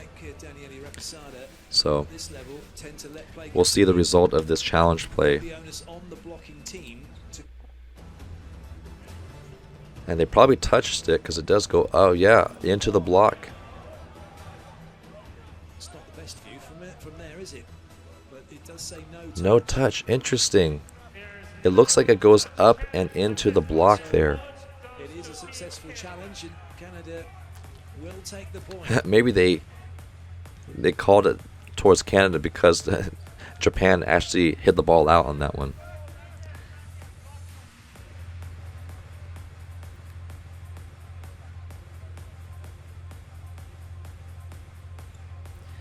They got the bass going.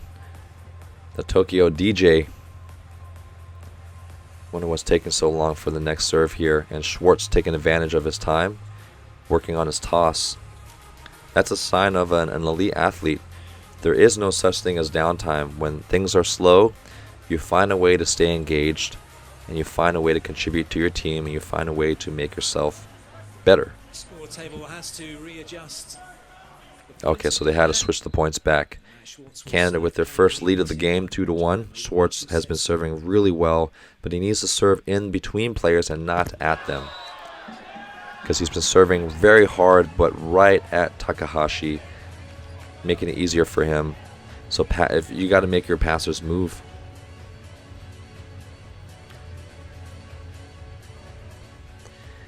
Nishida has yet to go on a serving run. He's had a couple service errors. This is the guy you want to give the green light to. Let him have his errors because he will give you a lot of aces in return. Solid serve. Pass past the 3-meter line, and Glenn Hogue hitting that angle with a lot of success. Yamamoto with a great dig. Takahashi, can he stay high? He recycles it off the block. And Ishikawa with a great set. Nishida, oh, the libero takes it away from the setter, but that's okay. You want your libero to have the green light to just feel the court and dig who they want. See how Nishida opens up toward the court, and he stays open to hit that angle. So as a left-handed hitter from the right side, you want to make sure your chest is facing a setter or the opposing sideline. You want to open up your whole body so you can rotate back into the court for a powerful swing.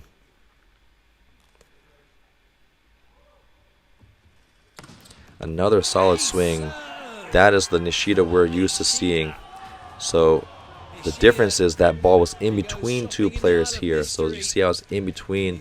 Wow, in between Perrin and Ban, Canada's two best passers. And they just accept it. This is just a really fast serve.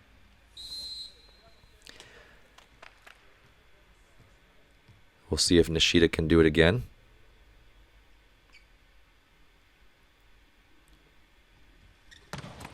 Oh, curving right to Nicholas Hogue. Just as fast, but right at Nicholas Hogue. Good high swing there. Oh, great line swing. Down. So he takes a little bit off, but you see how Nicholas Hogue stays open and then rotates across his body for a great solid line swing there. Japan up 4-2. Vernon with a short serve. Easily handled by Yamamoto. Tip. Oh, I think that set might have died a little inside because his elbow dropped a little early. Surprised Canada couldn't read this early enough. Yeah, a little bit inside. But because Takahashi's approach is so aggressive, you're selling the defense on how aggressive your approach is.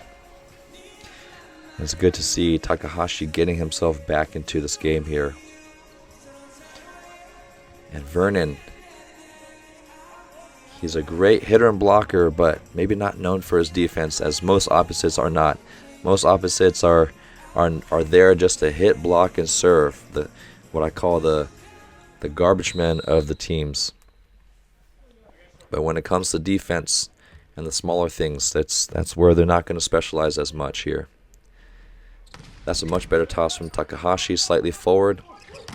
And Nicholas Hogue has been passing really well. Wow, Sakita slips but recovers here. And high set from Glenn Hogue. Oh, great defense. Can they run the outside to Ishikawa? High swing. And are they going to run Vernon? They need to get Vernon involved in this game. Interesting setting choice. Forcing the middle here. And, man, Bannon just getting in there, scooping the ball. A little bit far off the net for Nishida. Ban has been keeping this ball alive. And Ishikawa pulls his arms down at the last second so they won't get tooled. Great defense from Nishida and Sakita here.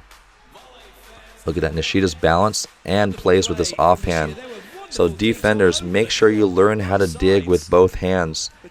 Be balanced. And Ben putting on a defensive clinic here, sprawling out with two hands.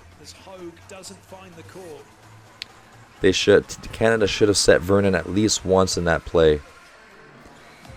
Especially for your bigger guys, they don't need a lot of time to gather because they're already reaching so high with their height. Right now, Japan just looks a little smoother. And Nicholas, oh, there we go. So we finally get a set from...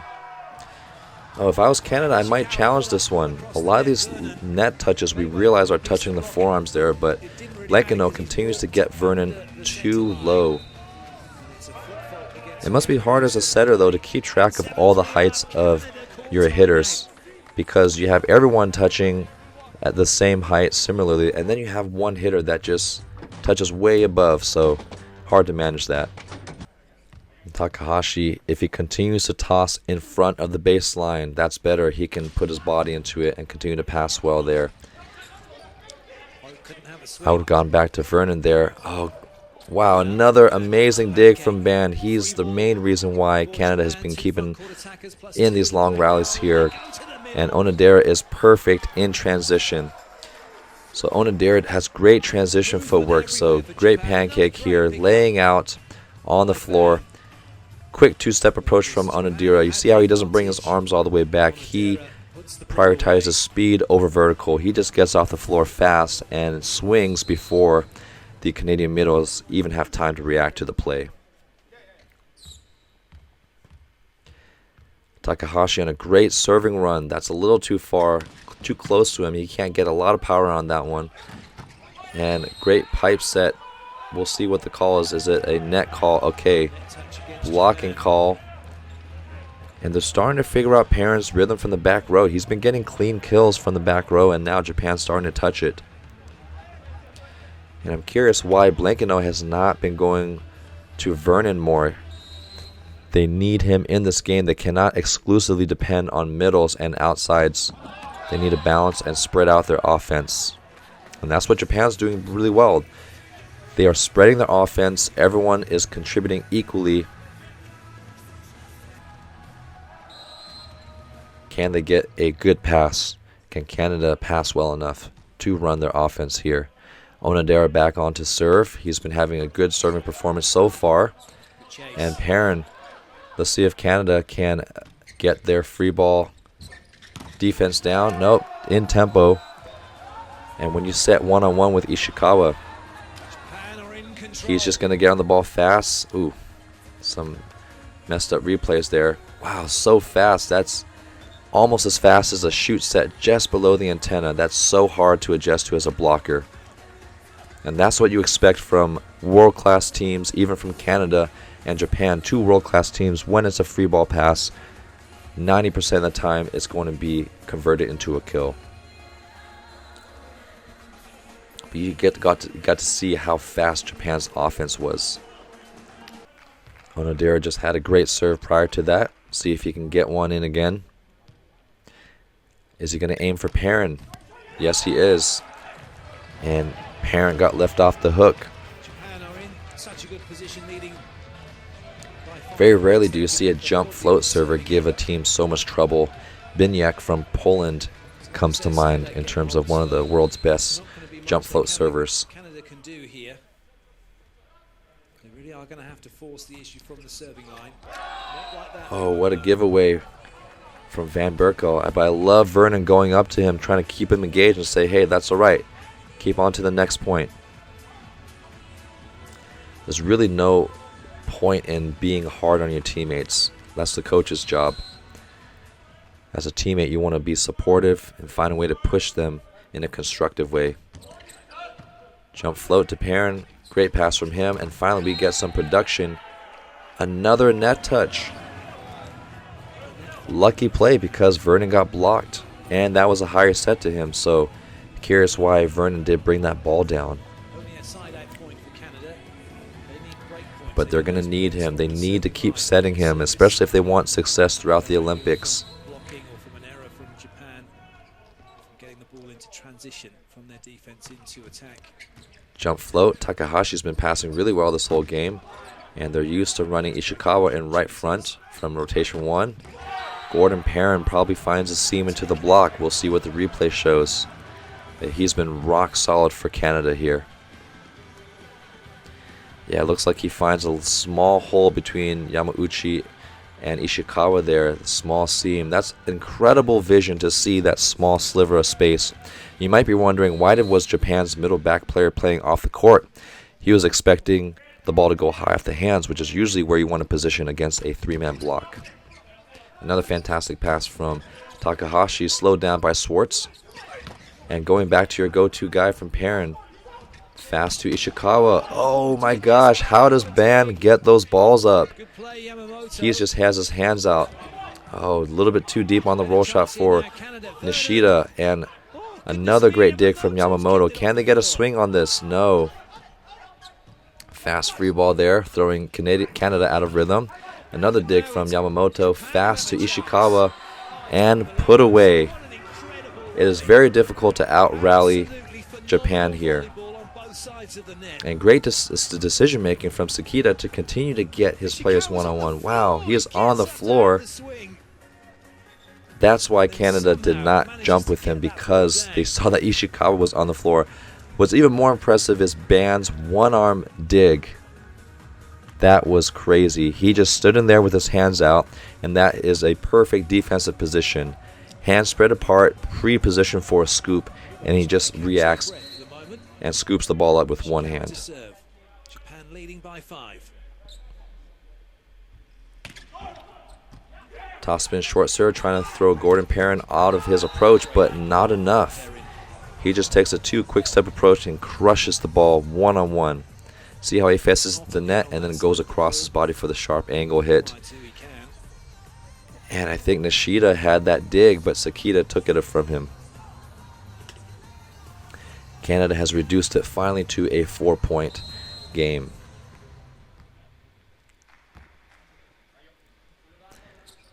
Topspin. Trickled off the tape there. And did Nishida get a touch? No, just a miss hit. I think Nishida was just trying to go high into the hands there. He saw a well-formed 2-man block from Canada. So they just came back from a timeout. Another falling pass from Yamamoto. Oh, great cover, and Yamauchi could have gotten that one up. Nishida knows he had a chance to put that away, but solid block from Nicholas Hogue. You see how, even though he follows through, he follows through as the hitter's contacting the ball. So great seal. Oh, look at that aggressive face that I am going to take over this match here. Can they run the middle? Yes, they need to get the middle going. That's been Japan's best matchup here. So Yamauchi is jumping right before the setter contacts the ball, and that's what we call a true quick attack. And the only way you can stop that is if you commit with the middle, but you have to commit early. And the problem with committing early is that the setter's going to see that, and then they can easily set to one of the high ball hitters one-on-one. Very rare passing error from Perrin. That's his second one from this match. He's been so rock solid in hitting, blocking, serving, and passing. This is so rare here. But even the best players in the world sometimes will make mistakes. And what's great about that jump float is it had no spin, so it was very difficult to predict the trajectory of that serve. That's what you want out of your float serve. He goes for Perrin again. Perrin passes it off the net, struggling with the float serve. And Glenn, I keep calling him his dad's name, Nicholas Hogue, aims smart and high off the block, but just misses it. And I think Glenn Hogue is going to go for the challenge to give his team a little break, but maybe he might get lucky on the touch.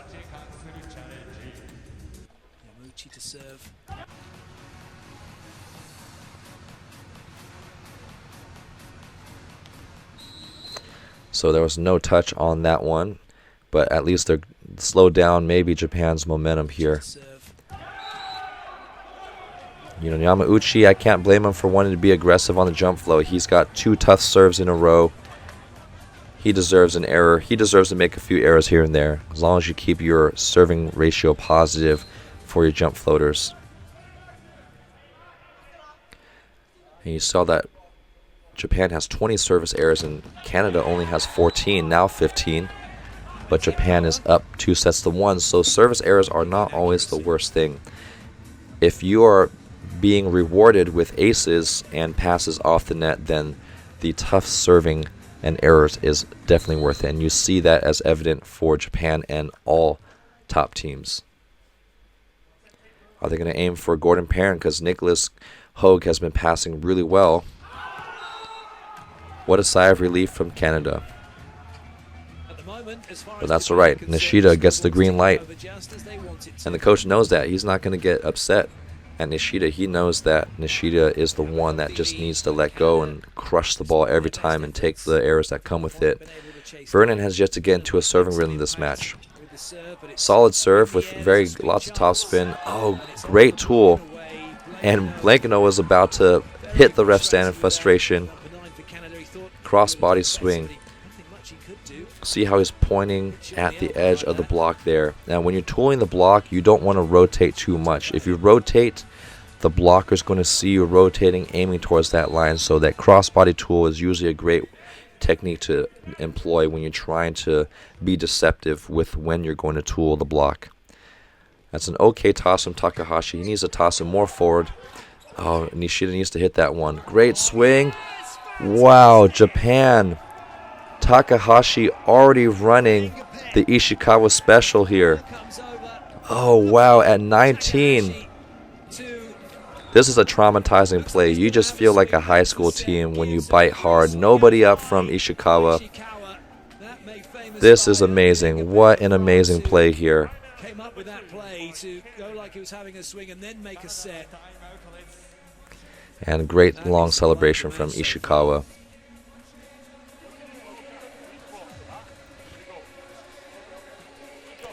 And Japan, 6 points. Japan is a great position to finish this game. Team Canada needs to do something spectacular with defense and block to score in transition if they have any opportunity to come back to win the third set here.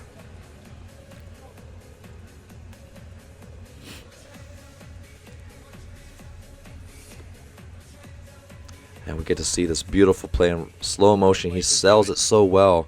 And this is not something they're doing on the fly. They practice this. And you see Ishikawa do it time and time again. It's amazing that Takahashi is able to do it at this point. Solid pass from Perrin. Low set again to Vernon.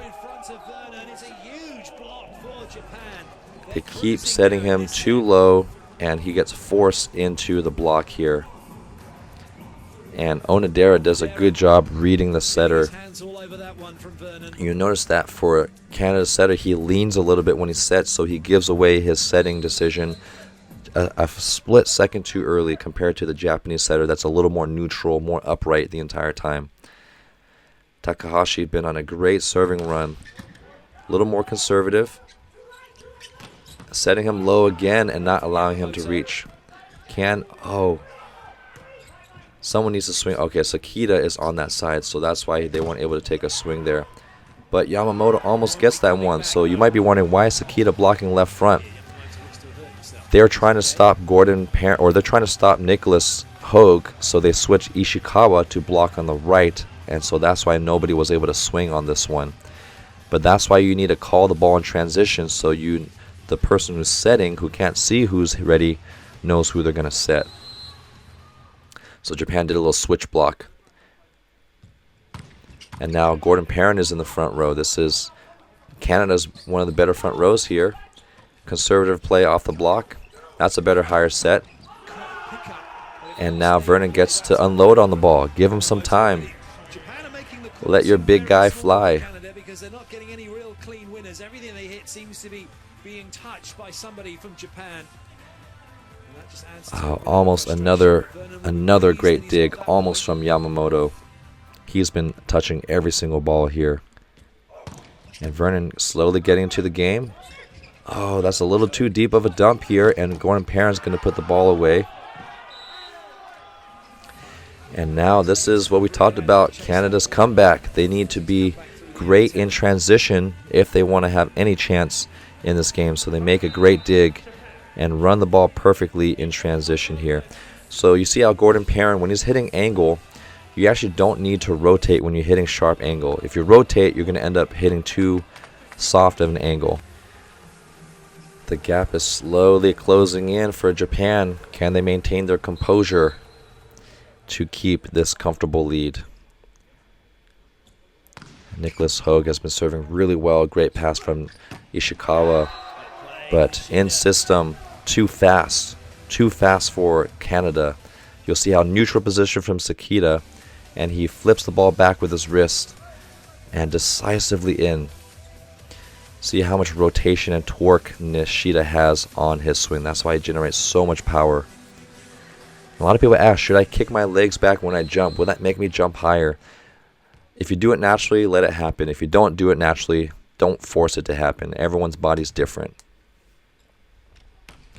Onodera, a great server, pulling Gordon Perrin off the net. Oh, they're touching the ball. The fact that Japan is touching every ball That can get frustrating over time, but Canada's happy with that kill there. And Van Berkel is doing a great job of staying off the net on that one. Previously, we talked about how they've been overrunning the hitting window. So now the setter from Canada has opportunity to keep these setters, give them more space to hit. And Sclater, serving specialist. Last one he hit into the net. Can you get something going for Canada? Serving right at the libero. And easy kill from Ishikawa right into the seam. They need to start taking away that angle. Ishikawa has been killing them in the angle. So start posting that block inside. That was actually a great serve by Sclater.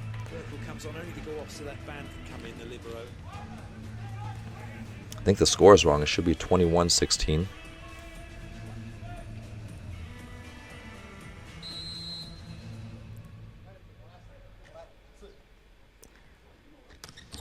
Short roll shot, easily handled by Ban.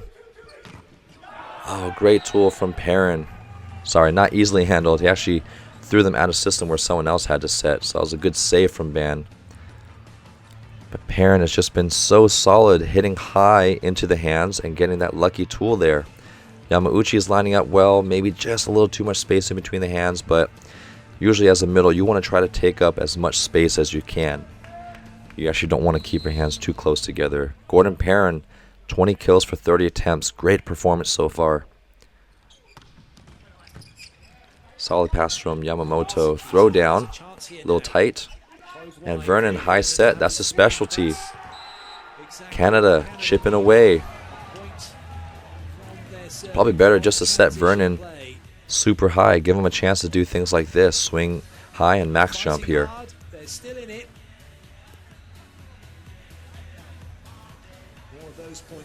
I love his celebration. Vernon's trying to get his team into the game here.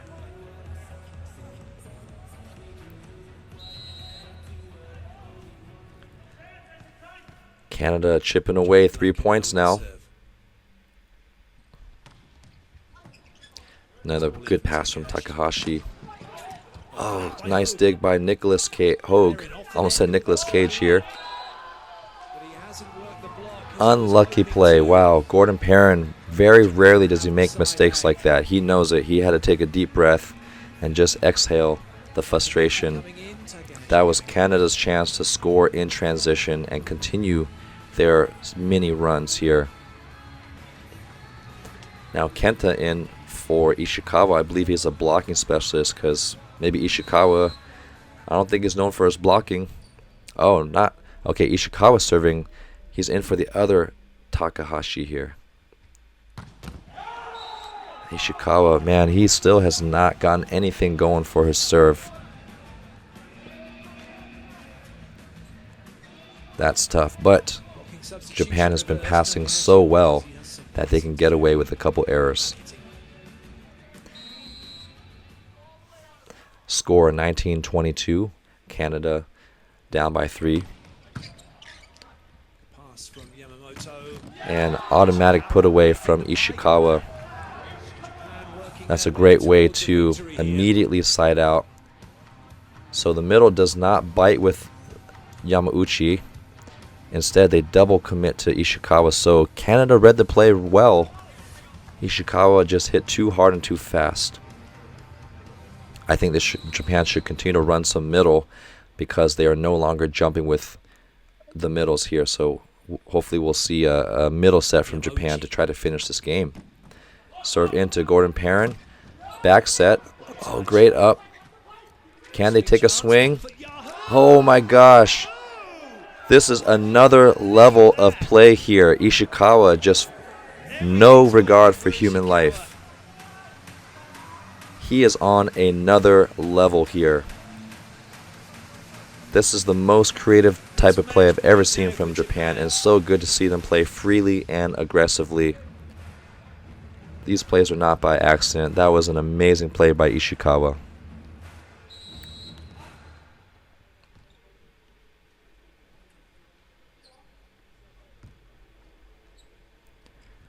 Yamauchi in for the float serve. Great pass from Perrin. Oh, just 3 one-arm stabs. And unfortunately, it's usually the middle that messes up the ball control plays. Match point. Poor middles. They work so hard on blocking and hitting. They don't have time to work on passing. This is very, very difficult to come back from 24-19. I don't know if it's ever been done, especially in the Olympics here. But the way you succeed, you cannot play tight. You just have to play focused and focus on one touch at a time. Swartz has been serving really well here. Great serve. And Canada has earned a free ball. Can they convert? They should run some middle. Oh, got a little bit close to that, This is their matchup here. There we go. Into transition. Oh, and not surprisingly, they end on a creative play from Japan. Amazing performance from Japan. And you see the frustration from Canada. That was a well-fought game from Canada here. I knew this was going to be a close match. What an amazing match between Japan and Canada. That must have been so frustrating for Canada because they were doing so many great things, but Japan was just doing near perfect things. How do you have those plays where Ishikawa was jumping in for a one-handed back row spike out of system? What can you do about that? And how many trick plays did they have where the middles, if they don't jump with Takahashi or Ishikawa, they know they're going to get an easy point down for the pike. So I knew this was going to be a good game. But when you guys said it was going to be a good game, I didn't know it was going to be to this level. So thanks for the recommendation. So don't forget to let me know in the comments what game you would like me to comment on next. And thanks for watching along with this commentary. We'll see you guys in the next video.